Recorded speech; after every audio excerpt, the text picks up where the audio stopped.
19세기에 미국에서 부흥운동을 이끌었던 신앙 부흥운동을 주도했던 인물 중에 찰스 피니라는 목회자가 있습니다. 장로교 목사이자 그리고 현대 부흥운동의 소위 말할 때 선구자 또는 아버지라고 평가를 받는, 부흥운동의 선구자로 평가를 받는 그런 이름 있는 유명한 인물이기도 합니다. 우리나라와 조금 멀리 한 달이 이렇게 걸친다고 표현을 하죠. 관련이 아주 없는 것도 실은 아닙니다. 저희 평택에 가시면 평택대학교라고 있습니다. 근데 그 학교 이름이 원래는 예전에 피어슨 신학교였습니다. 아마 아시는 분들 계실 것입니다. 아시아 선교에 크게 헌신했던 허드슨 테일러와 함께 아시아 지역 선교의 큰 일을 감당했던 피어슨 선교사님이 1910년대에 한국에 방문했다가 여기에 성경신학원을 하나 세우겠습니다, 이런 어떤 계획 또는 비전을 보이셨는데, 그리고 난 다음에 소천을 하셨어요.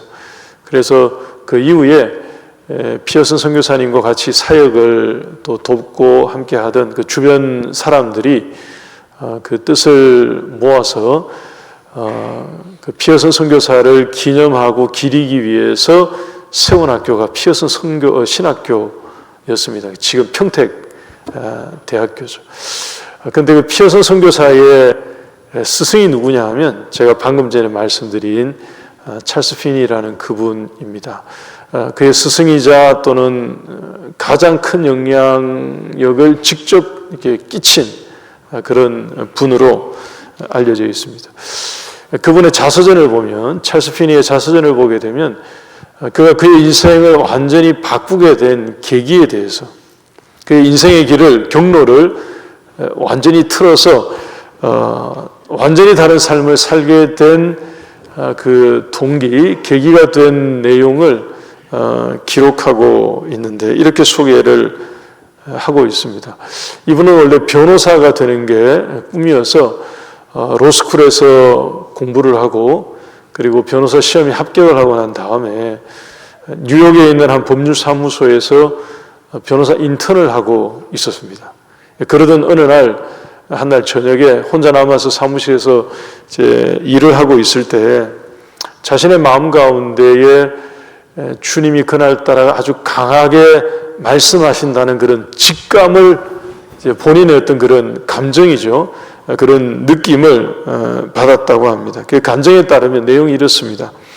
주님이 그에게 물으시기를, 야, 너는 이 변호사 인턴 과정을 다 마치면 그 다음에 무엇을 할 계획이냐 라고 물으셨다는 겁니다. 그 물음에 이 찰스 피니가 마음속으로 대답을 하기를, 주님 정녕 모르십니까? 제가 지금 변호사 사무실에서 인턴을 하고 있는데 이거 끝나면 그 다음에는 당연히 저는 변호사가 될 겁니다. 그래서 변호사가 되어서 변호사 개업을 하고 열심히 관련된 그 일을 할 겁니다 라고 속으로 독백처럼 대답을 한 거겠죠. 주님이 그 다음에 다시 그에게 물었답니다. 야, 그렇구나, 변호사가 되겠구나. 그러면 그 다음에는 무엇을 할 계획이야? 라고 물으셨다는 겁니다. 이분이 다시 마음속으로 대답을 하기를, 주님, 변호사는 제 인생의 꿈이었습니다. 제 인생의 목표이자 꿈이었는데 그 변호사가 되게 되면 저는 제 꿈을 이룬 것이니 성공할 겁니다. 저는 변호사가 되어서 성공해서 돈을 많이 벌어서 아주 부자가 꼭 될 거고, 그리고 그렇게 되고 싶습니다 라고 대답을 했다는 겁니다. 주님이 다시 그의 마음 가운데에 물으시기를, 그 다음에는 뭘 할 거니? 이 피니가 대답하기를, 변호사가 되었고 뉴욕에 있는 그런 변호사가 되면 할 일이 참 많을 겁니다. 제가 많은 일을 하고 바쁘게 그렇게 살다가 은퇴하겠죠, 그 다음에는 라고 대답을 했답니다. 주님이 또다시 묻습니다. 은퇴한 다음에는 그 다음에는 뭘 하려고 대답하기를 이때부터는 이제 생각이 많아지는 거죠. 왜냐하면 생각을 안 해봤기 때문에. 은퇴하고 난 다음에는 그게 생각을 안 해본 터라 마음 가운데 계속 뭔가를 물으시는 이런 이제 음성 같은 느낌, 본인의 감정이죠. 이런 게 계속 들리니까 본인은 본인대로 계속 대응을 하는 것입니다. 은퇴하고 난 다음에는 글쎄요. 그동안 못했던 취미 생활을 하고 그리고 여행도 좀 다니고 또 사람들도 만나고 가족들하고 이런저런 시간도 보내고 이렇게 저렇게 살다가 저도 때가 되면 세상을 떠나는 날이 오겠죠 라고 대답을 마음속으로 했는데 그 다음에 주님이 그의 마음속에 마지막으로 물으셨다는 겁니다. 그 다음에는 어떻게 되는 거니? 라는 생각이 주님의 음성처럼 그의 마음속에 들려왔을 때 그 찰스 피니 목회자가 그분이 그 자서전에 고백하기를 자기는 주님의 그 마지막 질문 같은 어떤 울림 그 음성에 정직하게 반응했다는 거예요.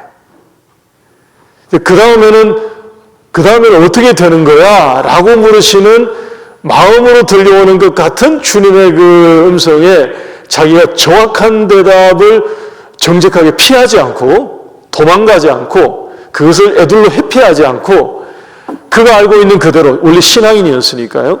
그가 알고 있는 그대로 그 질문에 피하지 않고 정직한 대답을 그 자리에서 했다는 것입니다. 주님, 저는 심판대 앞에 서게 될 겁니다. 라고 대답을 한 것입니다. 그리고 그는 그 사무실에서 주님의 그 마지막 질문을 가지고 멈추어 섰다는 것입니다. 자기의 계획도, 자기의 꿈도, 그 다음에 변호사가 되어서 뉴욕에 있는 변호사가 되어서 성공하겠다는 그런 열망도, 달려왔던 삶의 족적도 그 자리에 서서 모든 게 마치 멈춘 듯이 자기의 계획을 멈추고 걸음을 멈추고 그 자리에서 돌아보게 되었다는 것입니다.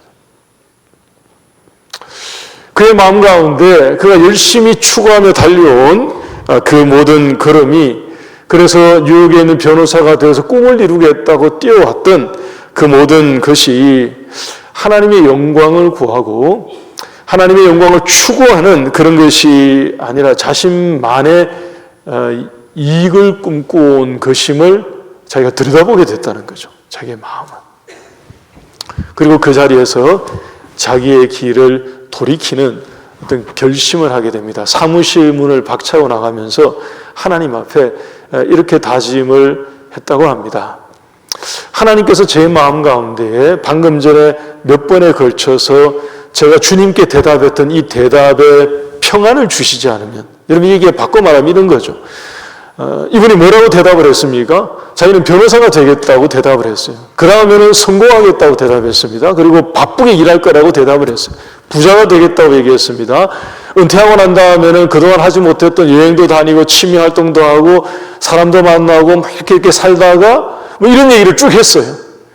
자기가 대답했던 이런 모든 얘기에 대해서 하나님이 평안을 주시고 평강을 주신다는 것은 하나님께서 인정하시는 삶이다 하는 그런 거겠죠. 그런데 하나님이 평안을 주시지 않는다고 하면 자기에 대한 하나님의 뜻이 아닌 거니까 하나님 그렇다면 제가 사무실로 다시 돌아와서 그 일을 이어가지 않겠습니다 하는 나름의 결단이었던 거죠. 이분은 그 이후로 그 사무실로 돌아오지 않았습니다. 그 길을 바꾼 거죠. 들여다보게 된 것입니다. 자기의 삶의 걸음과 여정과 방향이 어떤 것인지를 직면하게 된 거죠. 이런 이 일화는 우리 모두에게, 성도들에게 한 번쯤은 깊이 생각해 봄직한 것을 던지는 것입니다. 우리 모두가 하나님의 심판 앞에 언젠가는 반드시 한번 서게 된다는 것을 정말로 알게 되면 우리가 정말로 한 번은 하나님의 심판대 앞에 내가 어쩔 수 없는 그 순간에 한 번은 반드시 선다는 것을 정말로 깨닫게 되면 이분이 보였던 이런 반응이 마땅할 것입니다. 생각이 멈춰서는 게 맞죠. 하나님의 심판대 앞에 언젠가는 한번 서게 된다는 것이 사실이고 이것이 실제이고요. 우리의 삶 가운데 있게 되는 그 한 가지의 분명한 일이라는 것이 확실하다 하면 멈추어 서게 될 것입니다. 우리의 계획도요. 내 꿈도 소망도 그 자리에 한번 서서 생각해 보게 될 것입니다. 머리가 복잡해지죠. 이게 맞아요, 반응이. 마음이 심란해지는 게 정상이죠. 한편으로는 답답해지고 마음이 무거워지는 것이 이게 마땅한 반응일 것입니다. 왜냐하면 여러분, 하나님의 최후의 심판은 그게 그런 거예요. 모든 것의 마지막을 최종적으로 결정하는 순간이 하나님의 최후의 심판이기 때문에 그게 그럴 수밖에 없는 것입니다. 한 번 더 말씀드립니다. 우리 성도 여러분, 하나님의 심판이 내게로 다가오는 것이, 그리고 내가 점점 더 그 앞으로 가는 것이 분명히 맞다면, 여러분, 지혜로운 사람은 그 앞에 자기 자신을 먼저 세울 것입니다. 찰스 피니라는 이분이 뭘 했느냐? 그걸 한 것입니다. 하나님의 심판이 있다는 것이 그날따라 강하게 그의 마음 가운데 임재하듯이 내려오니까, 이 깨달음이 깨우쳐지니까 그 심판을 만나기 이전에 자기 자신을 거기에 먼저 세워버린 거죠. 그 앞에 한번 세워본 거죠. 세워보니까 그동안 내가 보지 못하던 것, 알지 못했던 것이 다시 깨우쳐지게 되는, 우리 사랑하는 성도 여러분, 오늘 이 시간이 요한계시록의 이 본문의 말씀을 가지고 저와 여러분들에게 하나님께서 우리 모두를 하나님의 심판대 앞에 먼저 한번 세우시는, 그래서 하나님의 최후의 심판이 무엇인지, 그날에 어떤 일이 있을 것인지를 우리로 하여금 다시 한번 깨우쳐 주셔서 어떻게 살아가야 하는지, 무엇을 행하며 살아야 하는지, 마치 그 찰스 피니 목사님이 그의 삶 가운데 그런 전환점을 맞이하게 되었던 것처럼, 그런 깨달음을 얻었던 것처럼, 오늘 이 내용이, 오늘 이 시간이 저와 여러분들에게 그런 내용이 될 수 있기를 주의 이름으로 소망합니다. 여러분들 계시록 20장의 말씀은 한번 보시기 바랍니다. 우리가 읽은 이 본문의 내용은 세상에 관한 마지막 내용입니다. 이 말씀 이후로는 계시록에서 더 이상 세계에 관한, 세상에 관한 내용은 기록되어 있지 않습니다. 21장 1절 말씀을 한번 보십시오. 그 다음 장 1절 말씀을 보시면, 새 하늘과 새 땅을 보니 처음 하늘과 처음 땅이 없어졌다고 되어 있죠. 바다도 다시 있지 않는다고 말합니다. 따라서 오늘 이 본문 20장이 맨 끝에 나오는 11절부터 15절의 이 내용은 우리가 살고 있는 이 땅과 세계에 관한 하나님의 마지막 계시의 말씀입니다. 근데 이 내용을 보니까 심판에 관한 거예요. 이 얘기는 바꿔 말하면, 여러분, 이 세상의 끝은 그냥 기다리면 거저 오는 게 아니고요. 우리 흔히 말할 때 세상의 종말, 그럴 때 하나님께서 정하신 그 세상의 끝자락 종말은 그냥 되거나 그냥 오는 게 아니라 요한계시록의 말씀의 내용을 우리가 주목할 필요가 있습니다. 마지막에 하나님의 심판이 반드시 있어서 그 심판과 함께 세계에 관한, 세상에 관한 모든 일들이 종결되는 것임을 말씀이 우리에게 보여주고 있습니다. 믿으십니까?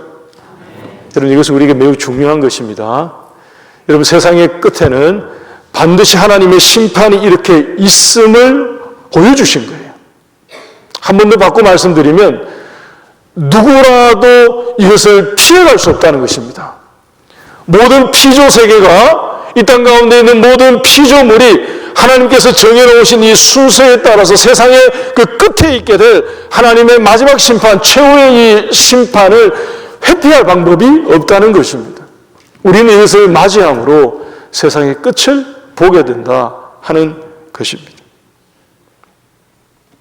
11절 말씀 한번 보시기 바랍니다. 오늘 본문 11절 제가 읽어드리겠습니다. 또 내가 크고 신 보좌와 그 위에 앉으신 이를 보니 땅과 하늘이 그 앞에서 피하여 간데 없더라고 하죠. 여러분, 여기에 보좌에 앉으신 하나님 앞에 땅과 하늘이 피하여서 간대 없더라는 이 말씀의 의미가 무엇이냐 하면 먼저 계시록 6장에 나왔던 말씀을 먼저 보시면서 같이 이해하시면 도움이 크게 될 겁니다. 계시록 6장 15절에서 17절 말씀 한번 보십시다.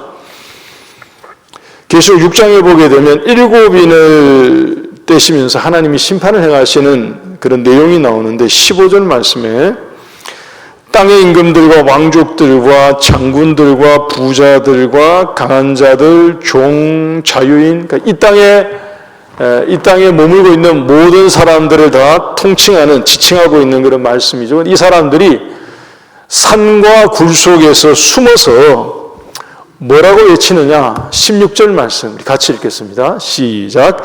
산들과 바위에게 말하되 우리 위에 떨어져 보좌에 앉으신 이의 얼굴에서와 그 어린 양의 진노에서 우리를 가리라고 외치는 것입니다. 사람들이 산속에 숨고 굴 속에 숨어서 뭐라고 외치는가 하면 이 세상으로 하여금 차라리 무너져서 우리 위에 덮어달라는 거예요. 우리의 지금 눈에 보이는 모든 산들이 무너져서 차라리 우리 위에 덮어서 하나님의 얼굴을, 그 시야를 가려달라고 말하는 것입니다. 이제 피하고 싶은 거죠. 근데 17절 말씀을 보게 되면 그들의 진노의 큰 날이 이르렀으니 누가 능히 서리요. 바꿔 말하면 가려지지 않는다 하는 것입니다. 도망갈 수 없다는 거예요. 뭔가 무너져서 우리 위를 가득하게 덮는다고 해서 이게 가려지는 게 아니다 하는 것입니다. 오늘 본문으로 다시 돌아오시면 여러분 계시록 6장과 같은 이런 내용들은 우리가 영화 볼 때 흔히 티저 영상이라고 하지 않습니까? 예고편 같은 거예요. 그러니까 하나님의 심판이, 최후의 심판이 이렇게 다가옵니다 하는 것을 계속 조금씩 보여줬던 맛보기와 같은 그런 것인데 이미 6장에서도 하나님은 알려주셨습니다. 하나님의 심판을 피할 재간이 없다고요. 피할 곳이 없다고요. 오늘 본문 20장에 오게 되면 이것을 정확하게 보여주고 있는 그런 것입니다. 11절 말씀에 보좌에 앉으신 하나님 앞에서 땅과 하늘이 피하여 간데가 없다 하는 것은 심판하시는 하나님 앞에 하나님의 얼굴과 하나님의 눈을 가릴 만한 그 어떤 것이 아예 존재하지 않는다는 것입니다. 하나님이 치워버리신 거예요. 심지어 이 세상 자체를, 하늘을 치워내셨다, 이런 의미입니다. 하나님 앞에서 땅과 하늘이 피하여서 간 곳이 없을 정도로 사라져버린 것을 의미합니다. 바꿔 말하면 우리 하나님 앞에 그 어떤 것도 감출 것 없이 깨끗하게 다 드러나게 되는 것을 20장 11절이 보여주는 것입니다. 그 어떤 것도 가림막이 없고요. 어디 숨을 데가 없고요. 막을 수 있는 것이 없고요. 뭔가 좀 덮어줬으면 좋겠는데 그 땅 자체가 이미 하나님께서 걷어내신 것입니다. 하늘도 치워버리셨어요. 하나님의 얼굴 앞에 그냥 심판의 대상이 되는 이 피조 세계와 피조물이 그냥 깨끗하게 드러나 있는 그런 것을 묘사한 것입니다. 성도 여러분, 이것은 우리에게 하나님의 심판에 관해 매우 중요한 교훈을 알려주고 있는 것입니다. 우리 잘 알고 있습니다만 한번 따라하시면 좋겠습니다. 첫 번째입니다. 하나님의 심판에는 피할 데가 없습니다. 우리 다시 한번 하겠습니다. 하나님의 심판에는 피할 데가 없습니다. 오늘 예배에 나오신 우리 모든 성도 여러분, 이 자리에는 이 말씀을 진지하게 들으셔야 하는 분들이 분명히 계실 거예요. 이 하나님의 최후의 심판에 관한 말씀을 실제적으로 받으셔야 되는 분들이 분명히 계실 겁니다. 여러분 꼭 기억하시기 바랍니다. 피할 곳이 없어요.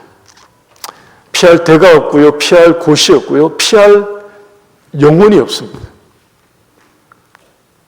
하나님이 요한을 통해서 우리에게 묵시로 주신 이 계시의 말씀이 일관되게 알려주는 게 이것입니다. 맞이하게 되거든요. 우리가 직면하게 되는데 우리에게는 피할 곳도 없고 피할 방법이 없고요. 누구도 피할 자격이 있는 그런 사람이 없고요. 마주하게 되는 것입니다. 혹시 우리 가운데 이렇게 생각하시는 분이 계실 수 있습니다. 예수님을 믿는 사람은 이 심판을 피하는 것 아닙니까? 라고 생각을 하시기도 할 것 같습니다. 근데 여러분, 이 계시록 20장에 나오는 이 하나님의 최후의 심판은 그게 그렇지가 않아요. 그런 유의 심판이 아닙니다. 12절 말씀을 한번 보시기 바랍니다. 12절 보시면 제가 읽어드리겠습니다. 또 내가 보니 죽은 자들이 큰 자나 작은 자나 다 보좌 앞에 서게 된다고 합니다. 그 중간쯤 보시면 생명책이 펴져 있다는 말씀이 나오죠. 생명책이 닫혀져 있는 게 아니고요. 생명책이 펴져 있다고 합니다. 생명책을 펴놓고 그리고 죽은 자들이 자기의 행위에 따라서 심판을 받는다 하신 이 말씀은 생명책에 이름이 등록이 되어 있는, 하나님의 생명책에 이름이 기록되어 있는 그 사람들도, 그 영혼들도, 그 대상들도 이 심판에는 예외가 아님을 말씀해 주는 것과 같습니다. 다시 말하면 요한계시록 14장 13절 말씀에서 나왔었던 주 안에서 죽은 자들은 복이 있다고 말씀하신 이런 영혼들도, 구원을 받은 영혼들까지 하나님의 이 마지막 심판에는 다 그 앞에 서게 되는 것입니다. 하나님의 그 심판대 앞에 모두가 다 나가야 되는 것이고요. 그 앞에 서서 하나님의 얼굴을 중간에 가림막이 없이, 숨을 어떤 공간 없이 그 앞에 마주하게 된다 하는 것입니다. 히브리서 4장 13절에 있는 말씀 그대로입니다. 우리 같이 한번 읽으시면 좋겠습니다. 히브리서 4장 13절 시작. 지으신 것이 하나도 그 앞에 나타나지 않음이 없고 우리의 결산을 받으실 이의 눈앞에 만물이 벌거벗은 것 같이 드러나느니라. 여러분, 이 말씀 그대로예요. 기억하시기 바랍니다. 우리 사랑하는 성도 여러분, 우리의 결산을 받으실 하나님 앞에 서게 될 것입니다. 여러분, 지금 어떻게 살고 계시느냐에 관계없이 우리는 그 순간을 맞이하게 될 거예요. 말씀의 약속이고요. 하나님의 계시의 말씀입니다. 지으신 것이 하나도 남김없이 하나님의 눈앞에 벌거벗은 것 같이 서게 될 때 하나님이 결산하신다고 말씀을 하시니까요. 우리가 준비해야죠. 내 인생을, 우리의 삶을 하나님 앞에 결산해서 드려야 하니까 그 결산을 준비하면서 살아가는 저와 여러분들이 될 수 있기를 주의 이름으로 축원합니다. 그러면 하나님이 무엇을 가지고 우리를 판단하시고 최종적으로 심판하시는가? 여러분, 두 가지를 말씀을 드리겠습니다. 두 가지는 책들과 책입니다. 다시 한번, 하나님이 최후의 심판에 사용하시는 심판의 근거, 요한계시록 말씀이 우리에게 알려주고 있습니다. 두 가지입니다. 책들과 책을 얘기하고 계셔요. 12절 말씀을 다시 보시면 두 종류의 책이 나오고 있죠. 하나는 복수로 표현되어 있습니다. 책들이 펴져 있다라고 말씀을 하고요. 또 하나는 다른 책이 펴졌다고 얘기를 하셔요. 그리고 그 책은 생명책이라고 말합니다. 이 두 가지가 기준입니다. 여러분, 책들은, 여기서 말하는 책들은 모든 죽은 자들의 영혼이 이 땅 가운데 살면서 살아왔던 행위가 기록된 책이라고 거기 명시되어 있죠. 그리고 생명책은 성경 여러 곳에서 나왔습니다. 구원받은 자들의 이름이 기록된 소위 말해 명부와 같은 그러한 책일 것입니다. 여러분, 이 둘 중에, 책들과 책, 이 둘 중에 어떤 게 더 중요합니까? 그러면 당연히 둘 다 중요하죠. 근데 쓰임새가 달라요. 하나님의 이 최후의 심판대에서 이 두 기준이 사용되는 내용을 보니까 쓰임새가 차이가 있습니다. 책들에 기록된 우리의 행함은 상급을 위한 거예요. 상급. 근데 다른 책이라고 말한 생명책에 기록된 우리의 이름은 구원을 위한 것입니다. 교회 여러분, 하나님이 우리가 살면서 행한 대로, 행위대로 우리에게 주의 상급을 주시는 줄 믿으십니까? 믿으십니까, 여러분? 이렇게 목소리가 약하시죠? 여러분, 하나님이 우리에게 우리의 행위대로 상급을 주시는 것을 믿으십니까? 말씀의 약속입니다. 요한계시록 22장 12절 말씀 함께 읽겠습니다. 22장 12절 같이 읽습니다. 시작. 보라, 내가 속히 오리니 내가 줄 상이 내게 있어 각 사람에게 그가 행한 대로 갚아주리라. 할렐루야. 하나님의 약속이에요. 하나님께서 마지막 심판을 행하실 때 우리에게 임하여 오시면 우리에게 줄 상이 있대요.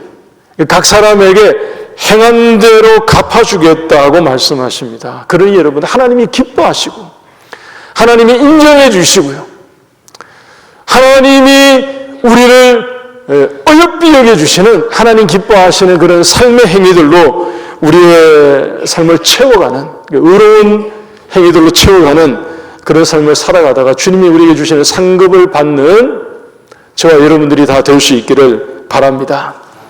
히브리서 말씀에 믿음이 없이는 하나님을 기쁘시게 하지 못하나니 하나님께 나아가는 자는 반드시 그가 계신 것과, 그리고 하나님을 찾는 자들에게 하나님이 뭘 주신다고요? 상 주시는 분이심을 뭐 하여야 할지니라?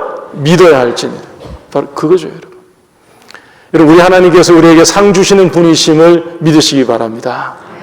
우리의 삶이 믿음으로 사는 삶, 의를 따라 사는 삶, 하나님 기쁘시게 해드리는 그런 삶, 하나님께 영광을 돌려드리는 그런 삶을 살아감으로 하나님 앞에 설 때에 하나님께서 우리의 행한 대로 상급을 주시는 그런 상을 누리시기를 다시 한번 주의 이름으로 축복합니다.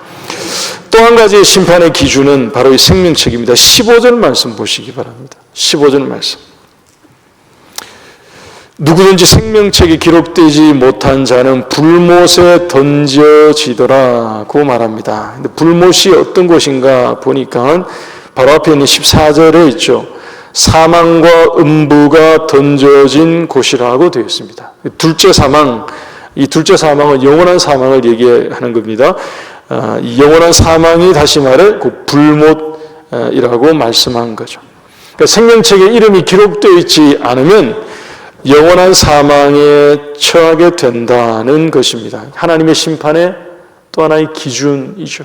반대로 하나님의 생명책에 이름이 기록되어 있으면 다릅니다. 요한계시록 21장 27절 말씀, 우리 이것도 같이 읽겠습니다. 시작. 무엇이든지 속된 것이나 가정한 일 또는 거짓말하는 자는 결코 그리로 들어가지 못하되 오직 어린 양의 생명책에 기록된 자들만 들어가리라. 하나님의 생명책에 이름이 등록이 되어 있는, 기록이 되어 있는 자들은 하나님의 심판 이후에 영원한 나라에, 영원한 세계에 들어가게 된다 하는 약속의 말씀을 주신 것입니다. 여러분, 저와 여러분들의 이름이 생명책에 기록되어 있습니까? 우리 모두의 이름이 하나님의 생명책에 기록되어 있는 것이 분명합니까? 우리가 이것을 어떻게 알 수 있죠? 여러분, 어떻게 하면 하나님의 생명책에 우리의 이름을 올리고 등록하는 걸까요? 그죠? 여러분, 여기 보니까 이 생명책에 이름이 있습니다. 어린 양의 생명책이라고 되어 있어요. 21장 27절 말씀을 읽었던 말씀이 어린 양의 생명책. 여기에 힌트가 있습니다. 어린 양의 생명책이라는 얘기는 이 생명책에 이름이 올라가기 위해서 우리의 어떤 행위나 노력, 앞에서 첫 번째 기준의 설명들이 그거하고는 달라요. 그건 상급에 관한 거고요. 이 생명책에 이름이 올라가는 것은 우리의 어떤 행위나 행함 또는 노력, 어떤 다른 방법, 여러분, 이런 것으로 이 생명책에 이름이 올라가는 게 아니고요. 이것은 어린 양의 생명책입니다. 어린 양으로 말미암아, 어린 양의 속죄로 말미암아, 어린 양의 구속으로 말미암아, 어린 양의 보혈의 피로 말미암아, 아멘이 크게 나올 때까지. 그러니까 순전히 어린 양의 은혜로 말미암아 이름이 여기에 올라가는 거예요. 믿으십니까, 여러분? 그러니까 예수님을 믿는 그 믿음으로 말미암아 하나님께서 우리의 이름을 이 책에 써주시는 것입니다. 오늘 이 자리에 계신 우리 모두가 우리의 죄를 위해서, 우리의 허물을 위해서 우리의 모든 죄를 대신 짊어지시고 십자가에 죽으신 우리의 구원자 예수님만 오직 믿음으로 고백하고 믿으심으로 하나님의 생명책에 우리의 이름이 거기에 기록되어지고 하나님의 최후의 심판에 서게 될 때에 우리에게 영생을 주시는 하나님의 놀라운 축복을 누리시는 우리 모두가 되시기를 주의 이름으로 축원합니다. 여러분, 다음 주일에 우리가 새생명 전도 축제를 앞두고 있습니다. 이걸 왜 하고 전도 대상자를 왜 작정하고 여러분들 가정에 아마 계실 거예요. 그죠? 또 이웃 중에도 있을 것입니다. 가까운 친척들, 가족들 중에 있겠죠. 나와 같이 살을 부대끼며 살고 있지만 그야말로 이 말씀에 비추어 봤을 때 이게 진짜 필요한, 정말로 하나님의 그 심판대 앞에 서기 이전에 빨리 길을 바꿔야 되는, 하나님의 심판에는 여러분 오심이 없습니다. 우리 사람이 내리는 심판은 스포츠 경기할 때 오심 생기지 않습니까? 비디오 판독에도 어떨 때는 틀리는 것처럼 보이는 거 사람은 내리거든요. 사람은 오심이 있어요. 오심이. 왜냐하면 우리의 눈으로 판독을 하니까 오심이 발생하거든요. 그런데 하나님의 심판의 내용을 우리 오늘 지금 봤습니다. 오심이 없다고. 이유가 뭘 것 같아요? 하나님이 심판할 때 기준을 딱 정해놨습니다. 책들과 책. 여기에 이미 다 기록을 해놓으신 거예요. 여기는 이름을 기록해 놓으시고요. 여기는 우리의 삶의 족적들을 행한 행위대로 여기를 기록해 놓은 책들과 책을 가지고 기록된 근거를 가지고 심판하시니 오심이 발생하지 않습니다. 이미 다 기록해 놓으셨기 때문에. 그 심판대 앞에 서게 되면 운명을 바꿀 수가 없는 것입니다. 그래서 하나님의 마지막 심판을 맞이하는 순간에는 결과를 바꿀 수가 없다고요. 정말로 바꾸기를 원하고 바꿔야 되는 것을 깨닫게 된다면 그 전에 해야 되는 거예요. 선언에 말씀드린 것처럼 그 찰스 핀이라는 분이 그렇게 했던 것처럼 하나님의 심판대 앞에 자기를 세워 봐버린 거죠. 그 전에 한참 잘 나갈 때 세워보니까 무엇을 하며 살아야 하는지, 자기가 살아왔던 그 삶의 과거 가운데, 마음 가운데 품었던 그 모든 계획들이 하나님의 영광을 추구하는 것과 정반대로 가고 있다는 것을 깨닫고 난 다음에 바꾼 거죠. 그때 바꿔야 되는 거죠. 여러분, 우리 가족들 중에 남편 또는 아내 가끔씩 교회 따라와서 같이 예배는 드리지만 정말로 예수님을 만나야 되는 분들이 있죠. 정말로 예수님을 믿음으로 영생을 얻어야 되는 분들이 있습니다.